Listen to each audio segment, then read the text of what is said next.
Yigitimiz bizga 2 yil oldin murojaat qilib kelgan edilar. Asosiy buni ko'rsatishimizdan sabab nimadan iboratki, husnbuzar kasalligini noto'g'ri davolash natijasida inson yuzida juda ham katta bir asoratli, og'ir holatlarga olib keladigan holatlar kuzatilyapti hozirgi kunda. Bular bilmasdan internetlardan, har xil saytlardan va Instagram tarmoqlarida tarqalgan har xil mazlarni, kremlarni o'z holicha foydalanish natijasida ushbu bemoringizda xuddi shunaqa holat kuzatilgan.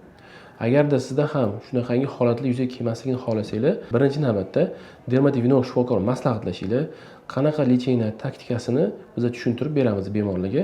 Ana undan keyin sizlar o'zingizlar xohlovchi natijaga erishasizlar. Ana endi hozir sizlarga to'g'ri taktikadagi lecheniyadan keyin paydo bo'lgan natijamiz bilan tanishib chiqamiz.